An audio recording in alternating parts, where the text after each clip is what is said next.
ప్రార్థన చేసుకుందాం. ప్రేమ గల తండ్రి, దయగల ప్రభా, మీకు ఎంతో నాలుగు స్తోత్రం చెల్లిస్తూ నేను స్తుతిస్తూ ఆరాధిస్తూ ఘనపరుస్తూ మహిమపరుస్తుంటున్నాం. మరి మీ రక్త ప్రోక్షణ కిందకి మళ్ళీ తీసుకొని వస్తుంటున్నాం. గొప్ప దేవుడు, పరిశుద్ధమైన దేవుడు, నమ్మదగినటువంటి దేవుడు, మాట తప్పని మారని దేవుడు, జీవాధిపతి అయినటువంటి దేవుడు, ప్రభా, వర్తమాన భూత భవిష్యత్తు కాలంలో అనువాడమైనటువంటి దేవుడు. అందుకని నీకు ఎంతో నాలుగు స్తోత్రం చెల్లించుకుంటున్నాం. ఈ రాత్రికాల సమయంలో బైబిల్ స్టడీ మీటింగ్ కొరకై మేము రావడానికి మీరు మాకు కృప చూపుతున్నందుకై స్తోత్రములు.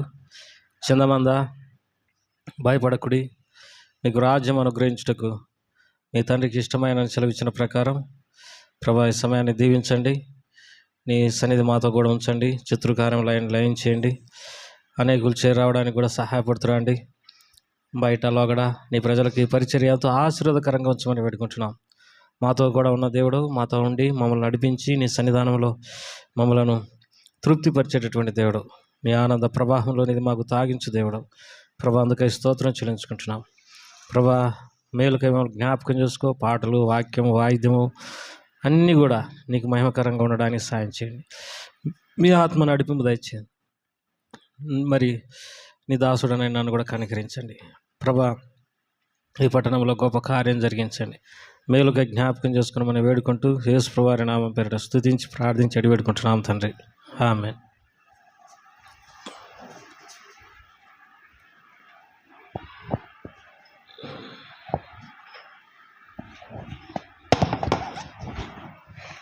Praise the lord.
స్తుతించెదా. యెహోవా నా దేవా నిత్యము నేను నిన్ను స్తుతించెదా. నేను నీకు మొరపెట్టగా నీవు నన్ను స్వస్థపరచితివి. నేను నీకు మొరపెట్టగా నీవు నన్ను స్వస్థపరచితివి. పరిశుద్ధ జ్ఞాపక నామమును బట్టి భక్తులారా ప్రభువును కీర్తించుడి. పరిశుద్ధ జ్ఞాపక నామమును బట్టి భక్తులారా ప్రభువును కీర్తించుడి. యెహోవా నా దేవా నిత్యము నేను నిన్ను స్తుతించెదా. యెహోవా నా దేవా నిత్యము నేను నిన్ను స్తుతించెదా. యెహోవా పాతాళములో నుండి నా ప్రాణము లేవదీసితివి. యెహోవా పాతాళములో నుండి నా ప్రాణము లేవదీసితివి.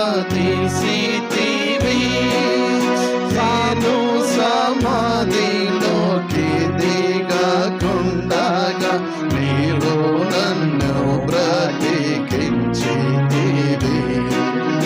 నేను సమాధిలోకి దిగకుండగా నీవు నన్ను బ్రతికించితివి. యెహోవా నా దేవా నిత్యము నేను నిన్ను స్తుతించెదా. యెహోవా నా దేవా నిత్యము నేను నిన్ను స్తుతించెదా.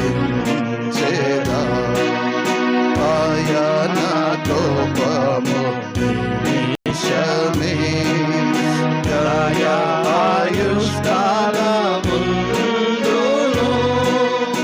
ఆయన కోపము నిమిషమే దయా ఆయుష్కాలముందును.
స్తుతించెదా నీ ముఖము నీవు దాచిన ఎప్పుడు నేను శోభిల్లితి నీ ముఖము నీవు దాచిన ఎప్పుడు నేను శోభిల్లితి యెహోవా నీకే మొరపెట్టితిని నా ప్రభువును బ్రతిమాలుకొంటిని యెహోవా నీకే మొరపెట్టితిని నా ప్రభువును బ్రతిమాలుకొంటిని యెహోవా మా దేవా నిత్యము నేను నిన్ను స్తుతించెదా యెహోవా మా దేవా నిత్యము నేను నిన్ను స్తుతించెదా నేను సమాధిలోకి దిగినా నా ప్రాణము వలనమా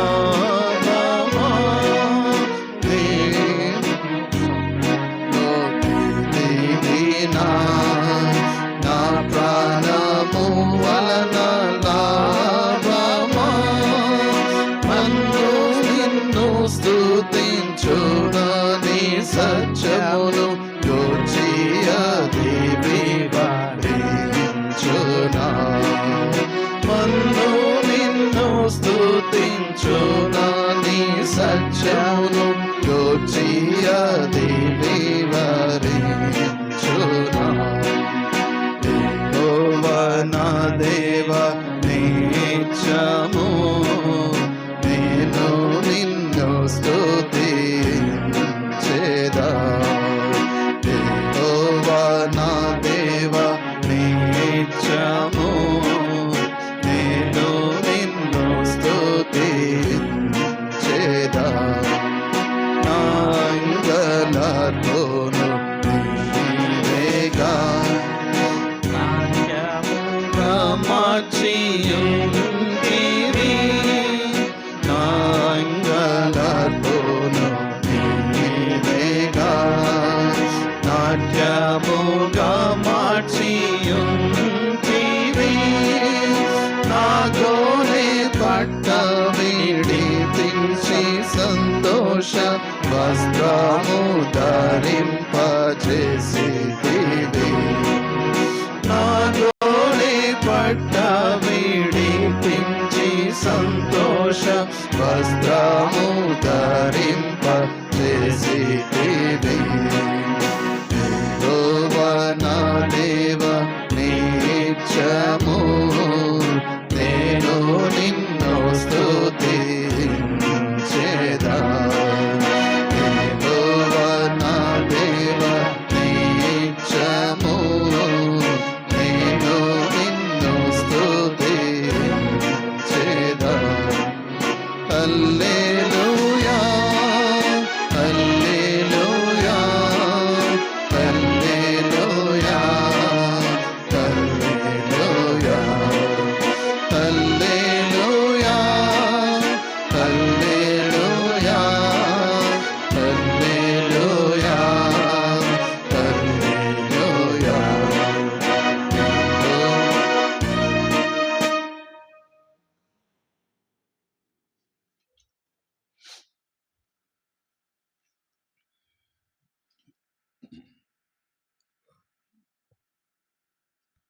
పాఠ సంఖ్య 281 పాద పుస్తకంలో జీవపు మార్గ జ్యోతివి.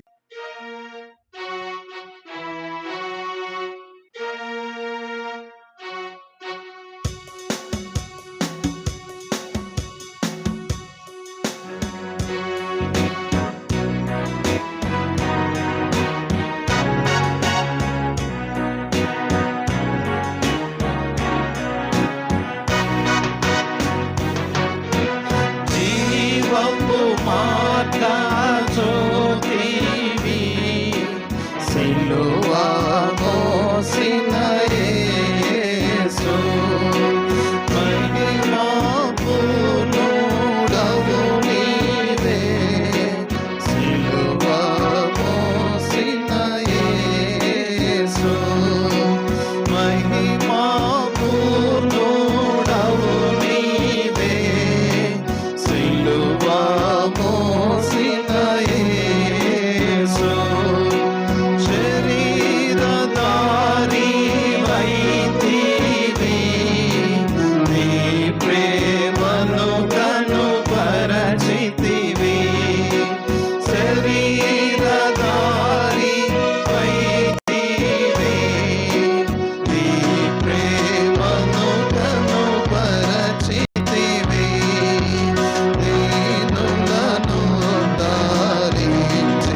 పాట సంఖ్య 469.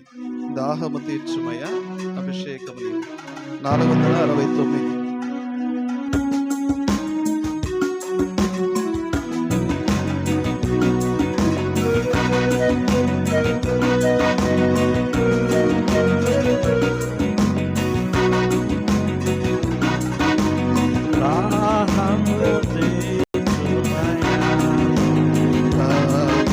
అభిషేకము నీయుమయా, దాహము తీర్చుమయా, అభిషేకము నీయుమయా. వేదము పూర్వము తెలిపిన విధమున నీ దాసులన మధు నింపి, వేదము పూర్వము తెలిపిన విధమున నీ దాసులన మధు నింపి, కరుణ సాగర పీతల మగుమం కరుణించు మీ పోడే. మాధు కరుణ సాగర పీతల మగుమం కరుణించు మీ పోడే. మాధు దాహము తీర్చుమయా, అభిషేకము నీయుమయా, మాధు దాహము తీర్చుమయా, అభిషేకము నీయుమయా. శత్రువు చేత సహింపరాని కష్టములెన్నో కలిగినను, శత్రువు చేత సహింపరాని కష్టములెన్నో కలిగినను, దేవా నీదు కృప బలమోచే అవిరత జయమపు. మాకు దేవా నీదు కృప బలమోచే అవిరత జయమపు. మాధు దాహము తీర్చుమయా, అభిషేకము నీయుమయా, మాధు దాహము తీర్చుమయా, అభిషేకము నీయుమయా. వేదపు సారము బోధించునట్టి బోధకుడా పరిశుద్ధాత్ముడా, వేదపు సారము బోధించునట్టి బోధకుడా పరిశుద్ధాత్ముడా, పాద శరణము వేడినట్లయినా పరిశుద్ధులయ్యదము. మేము పాద శరణము వేడినట్లయినా పరిశుద్ధులయ్యదము. మాధు దాహము తీర్చుమయా,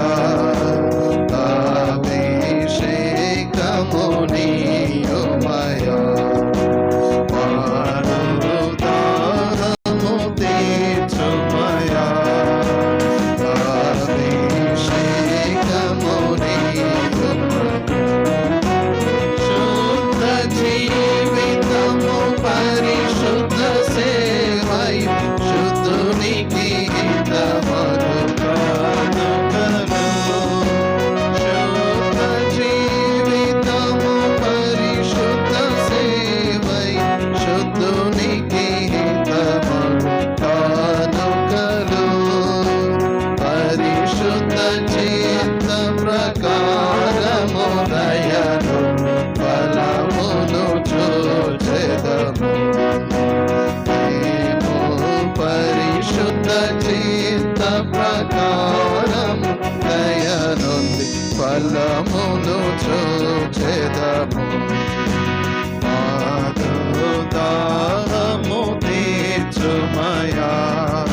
దేవుని వాక్యాన్ని చదువుకుంటాం బైబిల్ స్టడీ కొరకై.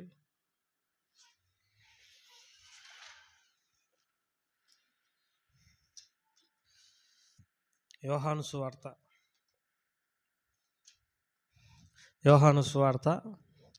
15వ అధ్యాయం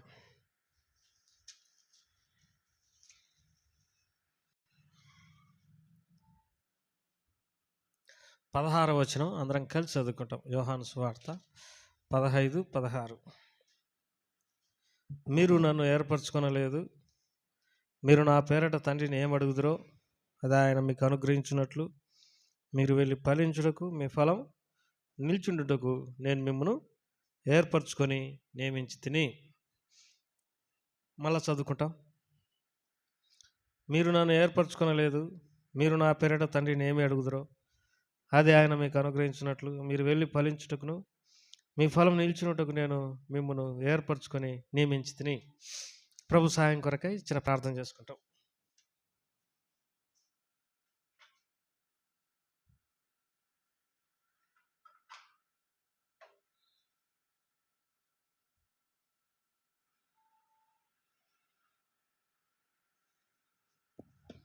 ప్రేంగల తండ్రి, దయగల ప్రభావం, మీకు ఎంతో 4 స్తోత్రములు సమయంలో స్తుతిస్తూ ఆరాధిస్తుంటున్నాం. మరి నీ సన్నిధానంలో పాటల ద్వారా నేను మహిమపరచడానికి మీరు మాకు సహాయపడుతున్నావు ప్రభా. మరి కొంత సమయం నీ స్వరం మేము వినడానికి మాకు సహాయం చేయండి. మమ్మల్ని పరీక్షించుకోవడానికి, ఆశీర్వాదం పొందడానికి సహాయం చేయండి ప్రభా. మీరు మాకు తోడుగా ఉండండి, మీ సన్నిధి దయచేయండి, మీ స్వరం వినడానికి సహాయపడుతున్నాను. చెరిగిన ప్రజల హృదయాలను మీరు తృప్తిపరచండి, మీ స్వరం మాకు వినిపింపజేయండి. యేసు ప్రభువారి నామం పేరట స్తుతించి ప్రార్థించి వేడుకుంటున్నాం తండ్రి, ఆమేన్.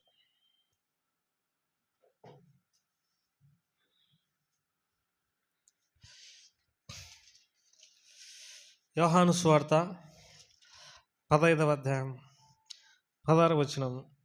మరి అందరం కలిసి చదువుకుందాం. మరలా, మీరు నన్ను ఏర్పరచుకొనలేదు, మీరు నా పేరట తండ్రిని ఏమి అడుగుతారు అది ఆయన మీకు అనుగ్రహించినట్లు మీరు వెళ్ళి ఫలించుటకును మీ ఫలం నిలిచినట్టుకు నేను మిమ్మల్ని ఏర్పరచుకొని నియమించి తిని. ప్రభు వారి మాటలను మన కొరకై దీవించి ఆశ్రయించిన గాక.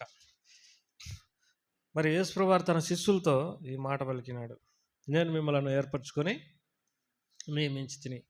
మీరు నన్ను ఏర్పరచుకొనలేదు. దేవుడు మనల్ని ఏర్పరచుకోవడంలో ఒకడుగు ఆయనే ముందు వేసినాడు. దేవుని వాక్యంలో మరి ఎఫెసీయులకు రాసిన పత్రికలో ఈ మాట చదువుకుంటాం. ఎఫెసీయులకు రాసిన పత్రిక 1వ అధ్యాయం 4వ వచనం. ఎట్లనగా తన ప్రియుని యందు తాను ఉచితంగా మనకు అనుగ్రహించిన తన కృపామహిమకు కీర్తి కలిగినట్లు తన చిత్త ప్రకారమైన దయా సంకల్పం చొప్పున యేసుక్రీస్తు ద్వారా తనకు కుమారుడిగా స్వీకరించుటకై మనల్ని ముందుగా తన కోసం నిర్ణయించుకొని మనం తన ఎదుట పరిశుద్ధులమును నిర్దోషులమై ఉండవలనని జగత్ పునాది వేయబడక మునిపే ప్రేమ చేత ఆయన క్రీస్తులో మనలను ఏర్పరచుకున్నాను. మనము తన ఎదుట పరిశుద్ధులమును నిర్దోషులమై ఉండవలనని జగత్ పునాది వేయబడక మునిపే ప్రేమ చేత క్రీస్తులో మనలను ఏర్పరచుకునేను. తనకు కుమారులుగా స్వీకరించుటకై మనలను ముందుగా తన కోసం నిర్ణయించుకునేను. తనకు కుమారులుగా ఉండాలని ముందుగా నిర్ణయించుకున్నాడు. తర్వాత మనము పరిశుద్ధులమును నిర్దోషులమునై ఉండవలనని ప్రభువారు ప్రేమ చేత ఆయన క్రీస్తులో మనలను ఏర్పరచుకునేను. నాకు తెలిసి ఈ మాట ప్రకారం ఎంతమంది మేము పరిశుద్ధంగా ఉండాలని ఆశపడి ఉండొచ్చు, ఎంతమంది మేము నిర్దోషులముగా ఉండాలని ఆశపడి ఉండొచ్చు. But they have no such kind of privilege. వారికి ఆధిక్యత లేదు. Because God has chosen us before he laid the foundation. భూమి పునాదులు ఏర్పడక మునిపే దేవుడు మనలను ఏర్పాటు చేసుకున్నాడు. ఎంత శ్రేష్టమైనటువంటి మాట. ఎంతోమందికి భాగ్యం లేదనేది నా ఉద్దేశం. మనం తలుచుకున్నప్పుడు ప్రభువా నువ్వు మమ్మల్ని ఏర్పాటు చేసుకోవడానికి అసలు ఎవరికి లేనటువంటి భాగ్యం మాకు ఇచ్చినావు, ఎంత గొప్ప భాగ్యం నువ్వు మాకు ఇచ్చినావు అని మనం ఆలోచించక తప్పదు. ఎందుకంటే తన కృపా మహిమకు కీర్తి కలుగునట్లుగా మరి మనలను తన దయా సంకల్పం చొప్పున యేసుక్రీస్తు ద్వారా తన కుమారులుగా స్వీకరించుటకై మనము తన ఎదుట పరిశుద్ధులము నిర్దోషులంగా ఉండాలని జగత్పునాది వేయబడక మునిపే ఆయన మనలను ఏర్పరచుకున్నాడు అని దేవుని వాక్యంలో రాయబడింది. ఆయన కుమారులుగా ఉండాలని, మనం నిర్దోషులంగా ఉండాలని, పరిశుద్ధులంగా ఉండాలని ఆయన మరి మనల్ని ఏర్పరచుకున్నాడు. ప్రభా, మేము నీ ఎదుట పరిశుద్ధులంగా ఉండాలని, నిర్దోషులంగా ఉండాలని నువ్వు ఏర్పరచుకున్నావు. నీ కుమారులుగా ఉండాలని ఏర్పరచుకున్నావు. ఆ తర్వాత ఇంకొక మాట, యూదా రాసిన పత్రిక చివరి వచనంలో మరి ఒక మాట చదువుకుంటాం. యూదా రాసిన పత్రిక ప్రకటన గ్రంథానికి ముందర ఒక మాట, ఆ గ్రంథం యూదా పత్రిక ఒకటే ఒక అధ్యాయం ఉంటుంది. త్రొట్టిల్లకుండా మిమ్మల్ని కాపాడుటకును తన మహిమ ఎదుట ఆనందంతో మిమ్మల్ని నిర్దోషులుగా నిలవబెట్టుటకును శక్తిగల మన రక్షకుడైన అద్వితీయ దేవునికి మన ప్రభువైన యేసుక్రీస్తు ద్వారా మహిమయు మహాత్యమును ఆధిపత్యమును అధికారమును యుగములకు పూర్వమును ఇప్పుడును సర్వయుగములను కలుగునుగాక. త్రొట్టిల్లకుండా మిమ్మల్ని కాపాడుతాడు. తర్వాత తన మహిమ ఎదుట ఆనందంతో మిమ్మల్ని నిర్దోషులుగా నిలబెట్టేటటువంటి దేవుడు. మనల్ని దేవుడు నిర్దోషులుగా నిలబెడతాడు. త్రొట్టిల్లకుండా ఆయన మనల్ని కాపాడుతాడు. ఇన్ని ఏర్పాట్లు దేని బట్టి జరిగినాయంటే, మీరు నన్ను ఏర్పరచుకొనలేదు, నేనే మిమ్మల్ని ఏర్పరచుకొని నియమించి తిని. అయితే ఏర్పరచబడినటువంటి వారి విషయమై దేవుని యొక్క ఉద్దేశం ఏంది? What is the God's ambition about the chosen people? ఏర్పరచుకున్నటువంటి వారి విషయమై ప్రభు యొక్క ఉద్దేశం ఏంటిది అని అంటే, మీరు ఫలించండి, మీరు ఫలించుటకు, మీ ఫలం నిలిచి ఉండటకు నేను మిమ్మలను ఏర్పరచుకున్నాను. కాబట్టి దేవుని ప్రజలైనటువంటి వారు, ఆయన శిష్యులైనటువంటి వారు, శిష్యులు అంటే ఎవరు? The people those who are keep their faith, beliefness in the Lord, those who are follow him, they are the disciple of Jesus Christ. ఎవరు ఆయన యందు విశ్వాసం ఉంచినారో, ఎవరు ఆయనను వెంబడించేటటువంటి వారు, వారు ఆయన శిష్యులు. దేవుని వాక్యంలో రాయబడింది, మీరు సర్వలోకానికి పెరిగి సర్వసృష్టి స్వార్థ ప్రకటించి శిష్యులుగా చేయండి అనేకులను. అంటే ఎవరైతే యేసు వారిని నమ్ముతారో వారు ఆయన శిష్యులు. ఆయన శిష్యులైనటువంటి వారు మరి ఫలించాలని దేవుడు కోరుకున్నాడు. ఫలించకపోతే మరి ఆయనకు సంతోషమే లేదు. సుబ్బారెడ్డి అంకుల్ చెప్తా ఉన్నాడు వాక్యం చెప్పేటప్పుడు, ఒక సేవకుని అడిగిందంట, ఏందయ్యా ఎన్ని సంవత్సరాల నుంటో చూస్తున్నాను, అప్పుడు ఎట్టున్నావో ఇప్పుడు అట్టే ఉంది, అంతే సంఘము అని అంటే, నాకు కూడా అర్థం కావటం లేదని అన్నాడు. అంటే ఫలింపు లేదు. కొంతమంది ఏమంటే, మాకెందుకు అనవసరమైన రిస్క్ తీసుకోవడం, సేవలు ఇన్ని కష్టాలు, ఇన్ని సమస్యలు, ఇన్ని భారాలు, ఇన్ని బాధలు అనుభవించడం ఇవన్నీ మాకెందుకయ్యా, మేమేదో జీవితాన్ని కొంచెం ప్రశాంతంగా తిని 3 పూటలు తిని నిద్రపోయి గడుపుదాము అనుకునేటటువంటి వ్యక్తులు ఎంతోమంది ఉన్నారు. నాకు తెలిసి గిద్దలూరులో 42 చర్చిలు ఉన్నాయంట. 42. మరి ఒకరు కూడా బయటకు వచ్చి పత్రిక పంచడం కానీ, స్వార్థ చేస్తున్నట్టు కనపడడం కానీ, లేకపోతే ఏదైనా కార్యక్రమాన్ని బయట నిర్వర్తించుతున్నట్టు కానీ ఆగుపడదు. ఎందుకంటే రిస్క్ ఎందుకు అనేది ఉద్దేశం అనేది నా ఉద్దేశం. కాబట్టి తన శిష్యులైనటువంటి వారు ఫలించాలనేది దేవుని యొక్క ఉద్దేశం. దేవుని వాక్యంలో లూకా సువార్తలో మనకు బాగా పరిచయమైనటువంటి ఒక వాక్య భాగాన్ని చదువుకుంటాం. లూకా సువార్త 13వ అధ్యాయం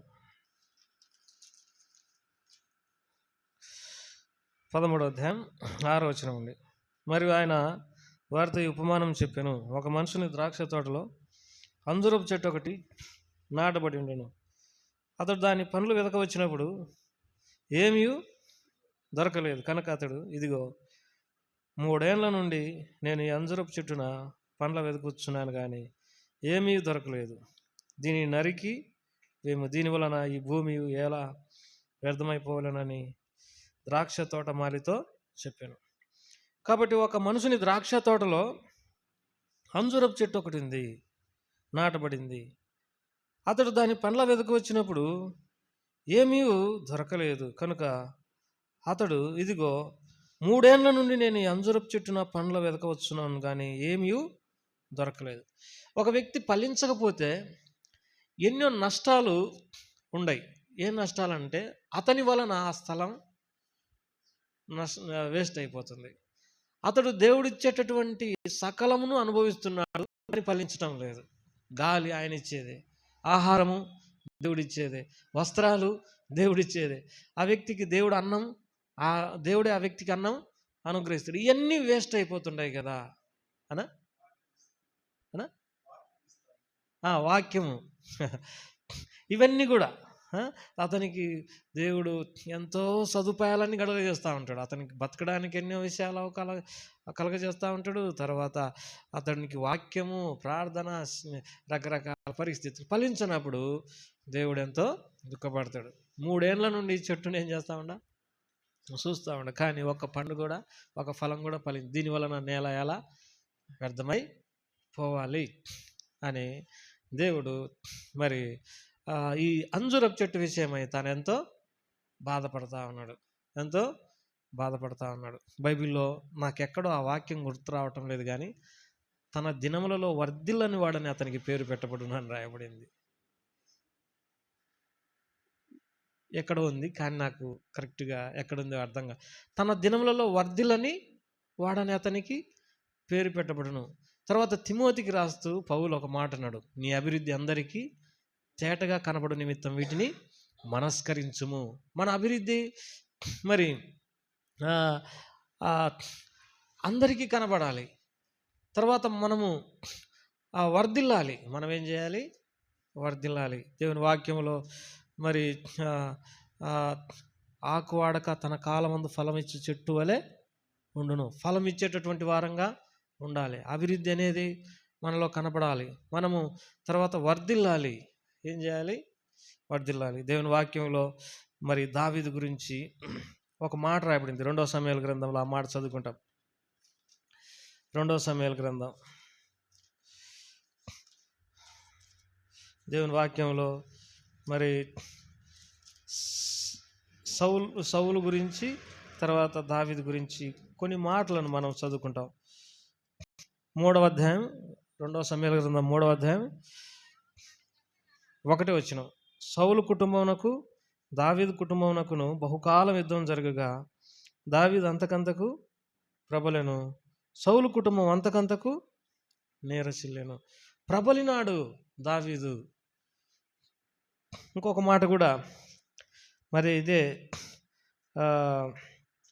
2వ సమూయేలు గ్రంథంలో దావీదు గురించి చదువుకుంటాం.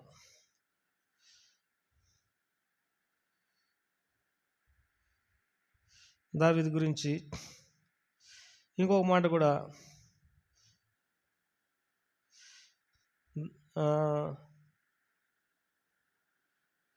ఈ 5వ అధ్యాయంలో అనుకుంటా ఒక శ్రేష్టమైనటువంటి మాటను, 5వ అధ్యాయం కానీ దావీదు అంతకంతకు వర్ధిల్లననే మాట ఇక్కడ రాయబడుతూ వచ్చింది.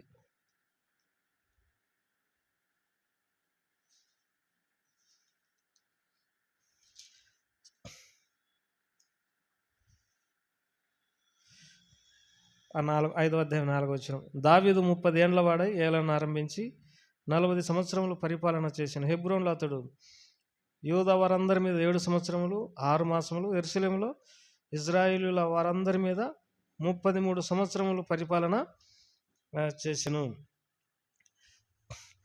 10వ వచనం. దావీదు అంతకంతకు వర్ధిల్లెను, సైన్యములకు అధిపతి యెహోవా అతనికి తోడుగా ఉండెను.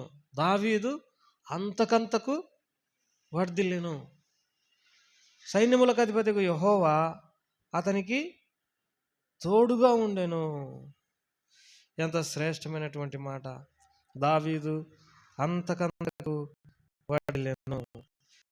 కొంతమందిని గురించి, వారి పొందిన ఆశీర్వాదాల గురించి చూడండి. ఆదికాండంలో యోసేపు గురించి ఒక మాట ఉంది. ఆదికాండం 49వ అధ్యాయం ఆదికాండం 49 అధ్యాయం 21 వచనం. యోసేపు ఫలించెడి కొమ్మ, ఊట యొద్ద ఫలించెడి కొమ్మ, దాని రెమ్మలు గోడ మీదకి ఎక్కి వ్యాపించును. యోసేపు ఫలించెడి కొమ్మ. ఎవరంట? ఫలించెడి కొమ్మ.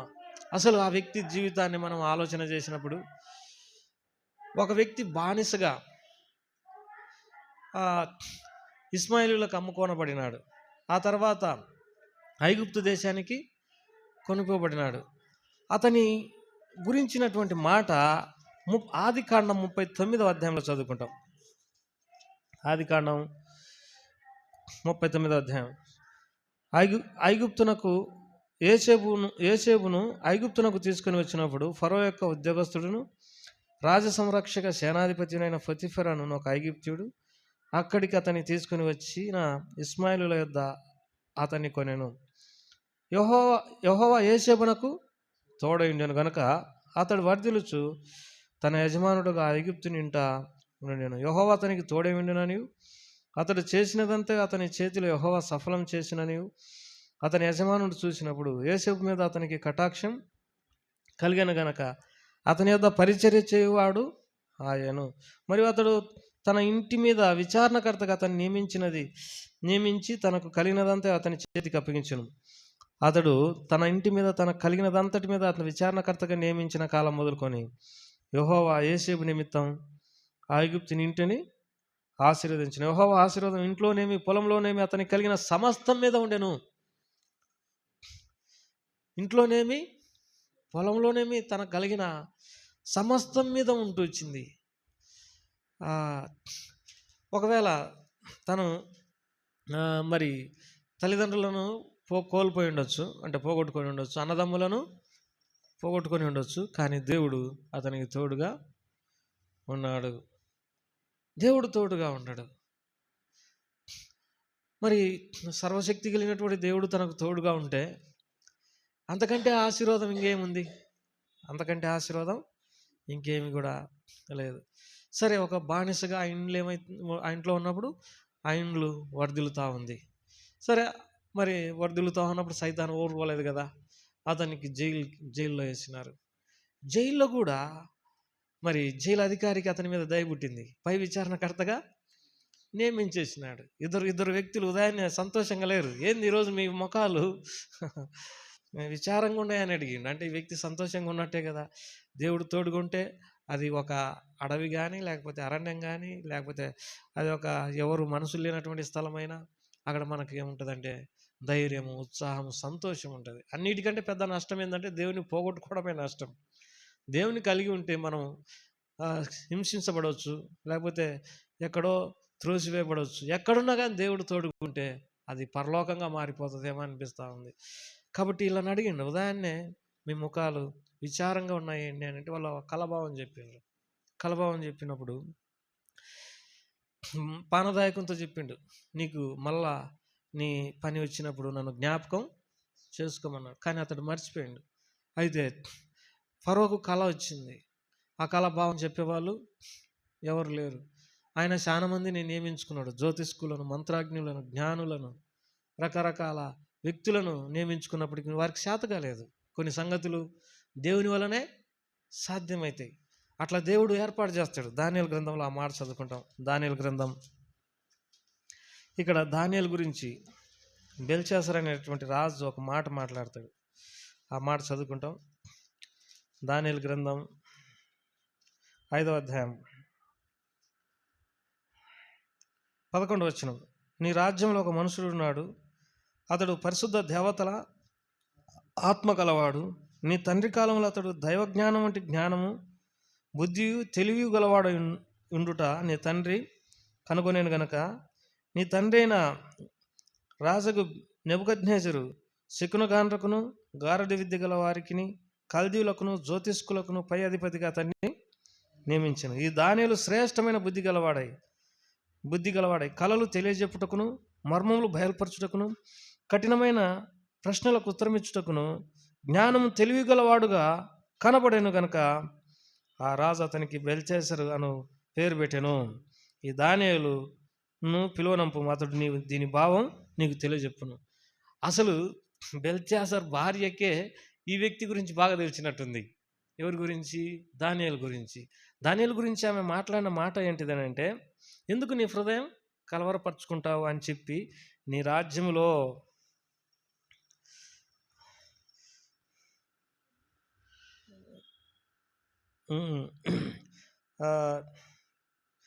ఆరో వచనంలో, రాజు నియమించిన జ్ఞానులను అతని సముఖమునకు వచ్చిరి గాని ఆ రాత చదువుటైనను దాని భావం తెలియజెప్పుటైన వారి వల్ల కాకపోయాను. అందుకు రాజుకు బెల్త్షాజర్ మిగుల భయాక్రాంతుడై తన అధిపతులు విస్మయం ముందునట్లుగా ముఖ వికారం గలవాడాయను. రాజునకును అతని అధిపతులకును జరిగిన సంగతి రాని తెలుసుకొని, ఎవరు తెలుసుకున్నారంట? అసలు ఈ వ్యక్తి గురించి ఈమెనే రాణి ఎక్కువ స్టడీ చేస్తున్నట్టుంది.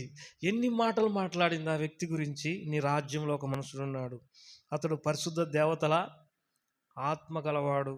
నీ తండ్రి కాలంలో అతడు దైవజ్ఞానం వంటి జ్ఞానమును బుద్ధి తెలివి గలవాడైండుట నీ తండ్రి కనుగొనెను. దైవజ్ఞానము, బుద్ధి, తెలివి అనేటటువంటి మాటలు. నీ తండ్రి అయిన రాజగు నెబుకద్నెజరు శకునగాండ్రకును గారడి విద్య గల వారికి కల్దీయులకు జ్యోతిష్కులకు పై అధిపతిగా అతన్ని నియమించెను. ఈ దానియేలు శ్రేష్టమైన బుద్ధి గలవాడై కలలు చెప్పుటకు, మర్మములు బయలుపరచుటకు, కఠినమైన ప్రశ్నలకు ఉత్తరమిచ్చుటకు జ్ఞానమును తెలివి గలవాడుగా కనబడిన గనక రాజు అతనికి బెల్తెజర్ అని పేరు పెట్టాను. ఎన్ని శ్రేష్టమైనటువంటి మాటలు పలుకుతుంది ఆమె. అంటే మొత్తం మీద ఆమెకు ఇండైరెక్ట్గా దేవుడు తెలుసు. కొన్నిసార్లు బయటపడరు, కానీ కొంతమంది దేవుని బిడ్డలైనటువంటి వారిని స్టడీ చేస్తూ ఉంటారు. బైబిల్లో రోమిలకు రాసిన పత్రికలో ఒక మాట రాయబడింది. మొదటి అధ్యాయంలో ఒక శ్రేష్టమైనటువంటి మాట రోమిలకు రాసిన పత్రికలో చదువుకుంటాం. రోమిలకు రాసిన పత్రిక మొదటి అధ్యాయంలో ఈ మాట చదువుకుంటాం. మొదటి అధ్యాయం 18వ వచనం, దుర్నీతి చేత సత్యమును అడ్డగించు మనుషుల యొక్క సమస్త భక్తిహీనత మీదను దుర్నీతి మీదను దేవుని కోపం పరలోకం నుండి బయలుపరచబడింది. ఎందుకనగా దేవుని గురించి తెలియశక్యమైనది ఏదో అది వారి మధ్య విషదమైనది, దేవుడు అది వారికి విషదపరచను. నాకు ఈరోజు ఒక తలంపు వచ్చింది. ఈ లోకంలో ఉన్నటువంటి వాళ్ళు దేవుని తెలుసుకోవడానికి ఏదో ప్రయాసపడాల్సినటువంటి అవసరం లేదు. దేవుని తెలుసుకోవడానికి ఇక్కడ ఏం రాయబడిందంటే, దేవుని గురించి తెలియశక్యమైనది ఏదో వారి మధ్య విషదమైనది. ఎవడైనా కరెంటును కొనుగొన్నాడు, కరెంట్ ఎట్టొచ్చింది, ఈ జ్ఞానం ఎవరిచ్చిందంటే, ఇలా దేవుడు ఎంత గొప్ప దేవుడు అయి ఉండొచ్చు. ఒకవేళ విమానం కనిపెట్టిండు, పైకి ఎగిరే విమానాన్ని ఏమి ఉపయోగించి ఎగిరేటట్టు చేసినాడు, ఈ జ్ఞానం ఎవరు ఉండొచ్చు. అది కూడా దేవుని సేవే. వారు కూడా అట్లు దేవుని గురించి వాళ్ళు అందరికీ ఏం చేస్తూ ఉన్నారు, తెలియజేస్తున్నట్టే. ప్రతి దాన్ని ఇప్పుడు సెల్ ఫోన్ కనిపెట్టింది ఎవరంటే యూదులు కనిపెట్టిండ్రు. మొట్టమొదటి సెల్ ఫోన్ ఏంటంటే మొటరోలా కనిపెట్టిండు. అసలు మరి ఈ జ్ఞానం ఎక్కడి నుండి వచ్చింది అని అంటే, దేవుడే వారికి జ్ఞానం ఇచ్చి నేను ఇట్లా చేయగలిగినటువంటి వాడిని. అందుకే ప్రపంచమంతటా ఆయన రాజ్యం ఏం చేయబడుతుందంటే స్థాపించబడుతుంది. ఎందుకంటే అందరికీ తెలుసు, యేసుప్రభు వారిని గురించి మరీ చెప్పాల్సిన అవసరం కూడా లేదు. ఇలా దేవుడు ఎంత గొప్ప దేవుడు అంటే ఇన్ని కనుగొంటా ఉండరు, మత్తు మందు కనుగొంటా ఉండరు, లేకపోతే మెడికల్స్కి సంబంధంగా ఎన్నో విషయాలు కనుగొంటా ఉండరు. ఎవరు ఈ జ్ఞానం ఇచ్చినారని అంటే దేవుడే వారికి జ్ఞానం ఇచ్చినాడు. కాబట్టి వర్ధిల్లడానికి, ఒక వ్యక్తి ఫలించడానికి ఒకటే ఒక రహస్యం, తనలో దేవుని ఆత్మ ఉంటే ఫలించగలడు. యేసేపులో ఏముంది? దేవుని ఆత్మ ఉంది, కళాభావం. అవి వాళ్ళు శకునగాండ్రు, గారడి వాళ్ళు, జ్యోతిష్కులు ఎవరు కూడా చెప్పలేకపోయినారు. ఒక సందర్భంలో దానియేలు నెబుకద్నెజరుకు తన కళాభావం చెప్పినప్పుడు ఒక మాట అంటాడు. ఏమంటాడో చూద్దాం. దానియేలు గ్రంథం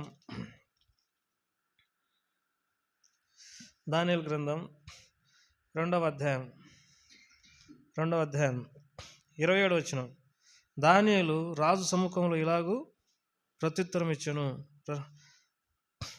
రాజు అడిగిన ఈ మర్మము జ్ఞానులైనను, గారడి విద్య గలవారైనను, శకునగాండ్రైనను, జ్యోతిష్కులైనను తెలియజెప్ప చాలా. అయితే మర్మములను బయలుపరచగల దేవుడు ఒకడు పరలోకమందు ఉన్నాడు. అంత్య దినముల యందు కలగబో దానిని ఆయన రాజుకు నెబుకద్నెజరునకు తెలియజేసెను.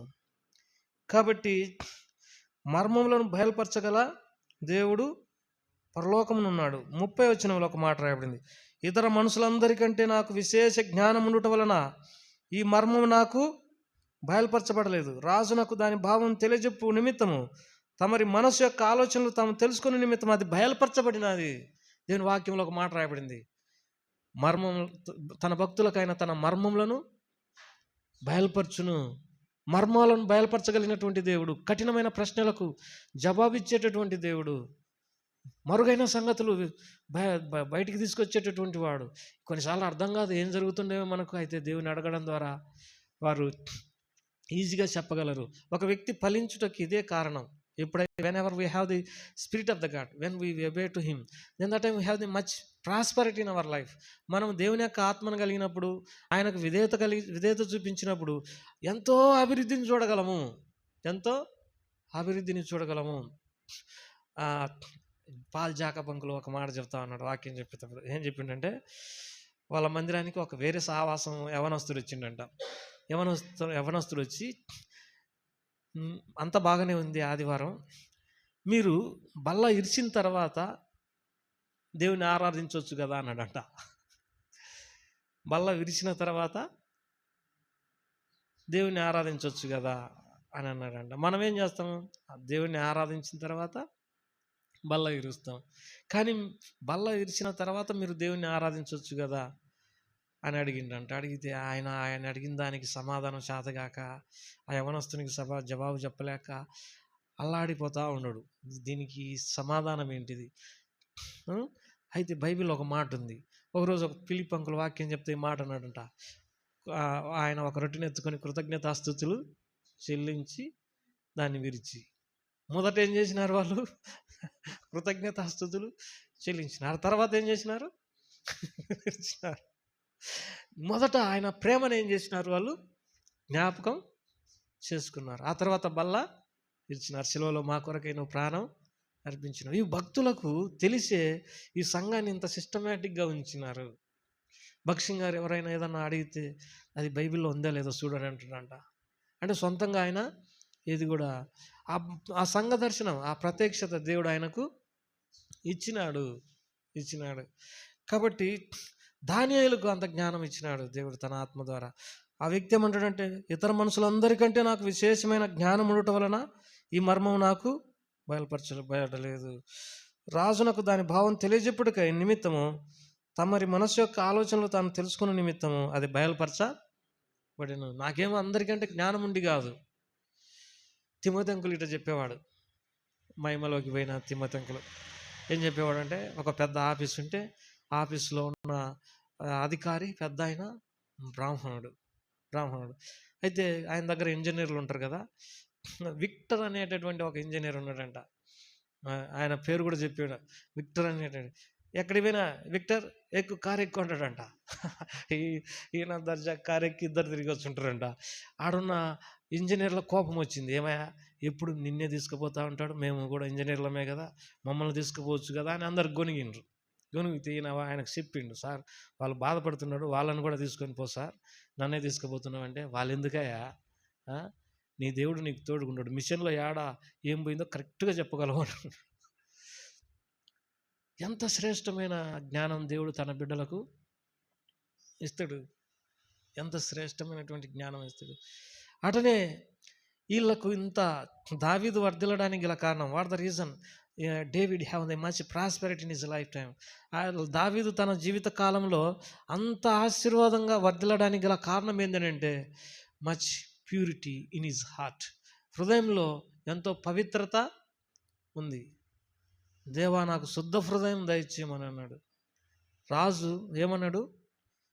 నాకు శుద్ధ హృదయం దయచేయము. కీర్తన 51వ అధ్యాయంలో మనం చదువుకున్నాం. Is inner desire give me pure heart. ప్రభువా నాకు శుద్ధ హృదయం దయచేయమని దేవుని అడుకుంటా ఉన్నాడు. అంటే నేను అపవిత్రుడు అయిపోయినాను, నాకేం దయచేయి? శుద్ధ హృదయం దయచేయి. ఎందుకంటే దేవుని వాక్యంలో కీర్తన గ్రంథంలో ఏం మాట రాయబడింది? ఇజ్రాయేలుల ఎడల, శుద్ధ హృదయుల ఎడల యెహోవా దయాళుడై ఉన్నాడని రాయబడింది. బిఫోర్ వీ డిమాండ్ గాడ్, మనం దేవుణ్ణి ఏదైనా డిమాండ్ చేసే ముందు ఆయన ఏమంటాడంట, ఎంతవరకు పవిత్రంగా జీవించినో చూడు అని అడుగుతాడంట. This is the only reason that we have no prosperity in our life, that is purity, లేకపోతే హోలీనెస్. పరిశుద్ధత లేకపోవడం, లేకపోతే పవిత్రత లేకపోవడమే మనము అధికంగా ఫలించలేకపోవడానికి కారణమేమో అని మనం ఆలోచించాల్సి వచ్చినాం. ఎందుకంటే మీకు మేలు కలగకపోవడానికి గల కారణం మీ పాపంలో అని రాయబడింది. ఎందుకు ఆయన మనకు సహాయం చేయలేకపోతా ఉన్నాడంట అంటే, రక్షించనేరకైనట్లు యెహోవా హస్తములు కురుచ కాలేదు, విననేరకైనట్లు ఆయన చెవులు మందం కాలేదు, దేవునికి మీకు మధ్యన పాపములు అడ్డు వచ్చినాయి. అంటే పాపం అంటే పెద్ద పెద్ద పాపాలని, పాపం అంటే ఏదో భయంకరమైన పాపాలని కాదు. కొంతమంది ఇప్పుడు నన్ను శవ పిలిచిండొచ్చు దేవుడు, శవ పిలిస్తే నేనేం చేస్తా, నేను రానుపో అని లోకరీతిగా ఆలోచన చేస్తూ ఉంటా. ఏమన్నా మేలు జరిగే అది కూడా అవిధేయత, పాపమే. మనం పాపం అంటే పెద్ద పెద్దగా ఊహించుకోవాల్సిన అవసరం లేదు. కానీ దేవునికి అవిధేయత చూపించడం, దేవుని మాట వినకపోవడం, దేవుని ఆజ్ఞాతిక్రమమే పాపం, ఆయన మాట వినకపోవడమే పాపము. కాబట్టి ముగ్గురిని చూసుకున్నాం మనం. యేసేపు ఫలించడి కొమ్మ. కరువు కాలంలో కొన్ని దేశాల ప్రజలను ఆయన ఏం చేసినాడు, బ్రతికించినాడు అని వాళ్ళు అన్నారు. నువ్వు మమ్మల్ని బ్రతికించినావు. ఏం చేసినాడు, తెలివితో నువ్వు బ్రతికించినావు. తర్వాత దానియేలు గిన లేకపోతే ఆ రాజు సచ్చిటోడు. ఎందుకనంటే కలవరం పుట్టినప్పుడు ఎవరు బతకగలరు? అర్థం కాలేదు, మెంటల్ ఎక్కుతుంది అర్థం కాని విషయాలలో. అదే రీతిగా దావీదు గురించి మనం ఆలోచన చేసినప్పుడు, దావీదు నమ్మకమైన కాపరిని దేవుడు సెలవిచ్చినాడు. ఆయనకున్నటువంటి ఆ ఆశీర్వాదాన్ని బట్టి ప్రజలకు ఆ నమ్మకమైన కాపరత్వాన్ని అందించినాడు. దావీదు దినాల్లో దేశం ఎంతో క్షేమంగా ఉంటూ వచ్చింది, నెమ్మదిగా ఉంటూ వచ్చింది, యుద్ధం లేకుండా ఉంటూ వచ్చింది. ఎందుకంటే నాకు ఒకవేళ స్టడీ చేయాలనుకుంటే ఇప్పుడన్నా దావీదు గురించి, దావీదు దేవుని బిడ్డలను ఎంత జాగ్రత్తగా భద్రపరిచి వారికి అన్నము, నీళ్లు, కూడు, గుడ్డ అన్నీ ఎట్లా సౌఖ్యంగా ఉండేటట్టు చేసుకున్నాడో తన సొంత. అందుకే దేవుడు కూడా ఒక మాట అంటాడు, సౌలును రాజుగా చేసేటప్పుడు ఒక మాట అంటాడు సమూయేలు ఏమనంటే, యెహోవా స్వాస్థ్యం మీద నిన్ను అధిపతిగా నియమించినాడు. దేవుని స్వాస్థ్యం ఎవరంటే దేవుని ప్రజలే ఆయన స్వాస్థ్యం. దేవుని ప్రజలు ఎవరు?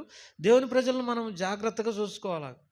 దావీదు దేవుని ప్రజలను ఎంతో జాగ్రత్తగా చూసుకుంటూ వచ్చినాడు. ఆయనలో ఎంతో ప్రేమ ఉంది. ఆయన ప్రజల విషయం, జనులు దేవుని మందిరంలోకి వెళుదాం అన్నప్పుడు నేను సంతోషించి గంతులు వేసినాను అన్నాడు. అంటే ప్రజలందరితో పాటు మందిరానికి పోవాలనేటటువంటి ఆశ. ఎవరిని నొప్పి పెట్టలేదు, ఎవరికి గాయం కలగ చేయలేదు, ఎవరిని అన్యాయంగా ఏమి ఇబ్బంది పెట్టలేదు. దేవుని ప్రజలకు ఎంతో క్షేమం కలగజేసి నమ్మకమైన కాపరి. దేవుడు కూడా అన్నాడు, ఉత్తముడైన వాడిని దేవుడు కోరుకున్నాడు, నీకంటే ఉత్తముడైనటువంటి వాడిని. కాబట్టి ప్రజలారా, మనం ఫలించడానికి, మన ఫలము నిలిచి ఉండడానికి దేవుడు మనల్ని ఏం చేసినాడు. ఇంకా నాకు ఈ ఫలింపు అనే విషయానికి వచ్చేటానికి ఎవరు గుర్తుకొస్తారంటే బక్షింగ్ అంకుల్ గుర్తుకొస్తాడు. ఒక్క మానవుడు, ఆయనకు ఒకే ముక్కు, 2 కళ్ళు, చెవులు మన లెక్కనే. కానీ ఆయన రూమ్లో ఒక మాట ఉంటుంది, ఈజ్ గ్రేట్నెస్ అన్సర్చబుల్. ఆయన మహాత్యము పరిశోధింప జాలన్నది అనేటటువంటి బైబిల్లో ఉన్న ఒక వాక్యం తీసుకొని ఆయన రూమ్లో రాసిండు. Is greatness unsearchable. ఆయన మహాత్యము పరిశోధింపజాలన్నది. కొద్దిగా అక్కడిక్కడ తిరిగినటువంటి వ్యక్తిగా ఏ రాష్ట్రం పోయినా, పాకిస్తాన్లో 200 సంఘాలు ఉన్నాయంట ఇప్పటికి. నేను ఎంక్వైరీ చేసి కనుక్కున్నా. వాటిని కోసి గారు ఉన్నంత వరకు జాగ్రత్తగా చూసుకుంటున్నాడు. ఆ తర్వాత ఇప్పుడు ఎవరు నాయకత్వాన్ని వహిస్తున్నారో తెలియదు. ఆ తర్వాత నేనే స్వయంగా అడిగిన, క్యాలింఫాంగ్ పోయినప్పుడు, నేపాల్లో ఎన్ని సంఘాలు ఉన్నాయంటే 400 అని అన్నాడు ఆయన. నేనే అడిగిన, ఎప్పుడు 15 సంవత్సరాల క్రితం అడిగిన. ఢిల్లీకి పోతే అక్కడ సంఘం ఉండే, ఛత్తీస్గఢ్ పోతే, మహారాష్ట్ర పోతే అక్కడ ఉండే, తర్వాత ఎక్కడికి పోయినా, ఇప్పుడు దేశాలకు పోతే ఒక ఫారిన్ ఆమె వాక్యం చెప్తా ఈ సావాసంలో రక్షించబడి సేవకు వచ్చిన ఆమె వాక్యం చెప్తా వచ్చింది. ఆమె తర్వాత ఆ రాష్ట్రంలోని ఒక ఆమె, మేమున్న పట్టణంలో 8 సంఘాలు ఉన్నాయి మన అన్నది, అమెరికాలో. వాళ్ళున్న ఒక పట్టణం ఇతర దేశంలో. ఎట్లా పరిశుద్ధాత్మ కార్యం జరిగి ఒక వ్యక్తి ఎంత పరిశుద్ధంగా జీవిస్తే దేవుడు అంతగా ఆశీర్వదించగలడు. కాబట్టి మీరు ఫలించుటకు, మీ ఫలము నిలిచి ఉండటకు నేను మిమ్మలను ఏర్పరచుకుని ఉన్నాను. ఎంత శ్రేష్టమైన, అసలు ఒక మనిషి ఇట్లా ఫలించగలడా? దేశాలు శ్రీలంక నుండి నెవిల్ అంకులకు వస్తాడు వాక్యం చెప్పడానికి, నెవిల్. తర్వాత రకరకాల దేశాల నుండి ప్రజలు. నేను కోసి గారిని కూడా క్యాలింఫాంగ్లో చూసిన, కోసి గారు బతికున్నప్పుడు. తర్వాత రకరకాల దేవుని దాసులు వాళ్ళని చూసినప్పుడు ఎట్లా పరిశుద్ధాత్మ ఆయా వ్యక్తులలో పనిచేసి వారిని తయారు చేసి ఆత్మ పనిచేస్తుంది. దేవుని ఆత్మ ఈ రాష్ట్రం మనలో ఎట్లా పనిచేసి మనల్ని ఇట్లా సమకూర్చింది. ఎంత శ్రేష్టమైనటువంటి సంగతి. కాబట్టి దేవుని ప్రజలారా, మనం ఏం చేయాలని దేవుడు సెలవిస్తూ ఉంటున్నాడు? ఫలించండి. ప్రభువా, నేను ఫలించడానికి, నా ఫలం నిలిచి ఉండడానికి సహాయం చేయి. దేవుని వాక్యంలో ఒక మాట రాయబడింది, ఈ నది ఎక్కడికి ప్రవహించును అక్కడ సమస్తం బ్రతికించును, చెట్లు నెల నెల కాపుగాయను అని రాయబడింది.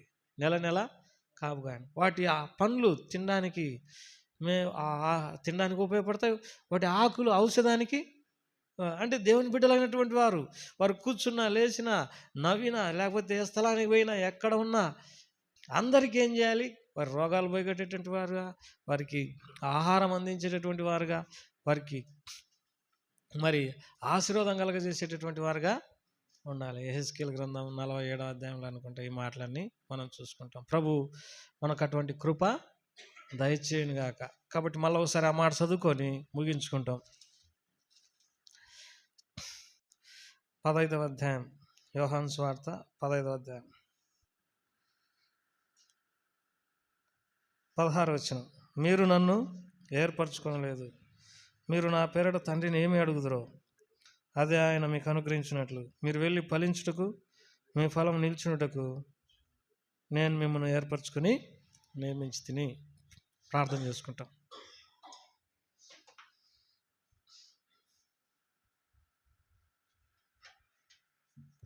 ప్రేమగల తండ్రి, దయగల ప్రభా, మీకు ఎంతో వందనాలు, స్తోత్రములు చెల్లించుకుంటున్నాం. మేము ఫలించాలని, మా ఫలము మరి నిలిచి ఉండాలని మీరు కోరుకుంటూ వచ్చినందుకే స్తోత్రములు. ప్రభా, నీ శిష్యులంగా, నీ ప్రజలంగా అనే విషయాలలో ఫలించడానికి సహాయం చేయండి. దావీదు ఎట్లా వర్ధిల్లినాడో, దానియేలు ఎంత ఆశీర్వాదకరంగా అనేకులకు ఉంటూ వచ్చినాడో, యేసేపు ఏ రీతిగా అందరికీ దీవెనకరంగా ఉంటూ వచ్చినాడో మరి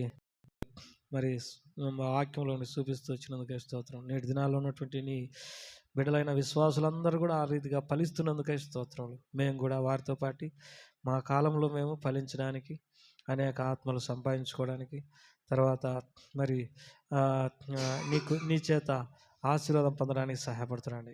మేము వెళ్తున్నాం, తోడుగునండి. మా సంఘాన్ని ఆశీర్వదించండి. సంఘ సరిహద్దులను విశాలపరచండి. విస్తారమైన ఆత్మలు మందిరానికి తీసుకొని రండి. యేసు ప్రభువారి నామం పేరిట స్తుతించి ప్రార్థించి వేడుకుంటున్నాం తండ్రి, ఆమేన్. మన తండ్రి అయిన దేవుని కృప, ఆయన కుమారుడైనటువంటి యేసుక్రీస్తు ప్రభువారి ప్రేమ, పరిశుద్ధాత్మని యొక్క సావాసము మనందరికీ ఇప్పుడు ఎల్లప్పుడూ సదాకాలం తోడేను గాక.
ఘనత స్తుతి ప్రభావం నీకే కలుగును గాక, నీకే కలుగును గాక మా దేవా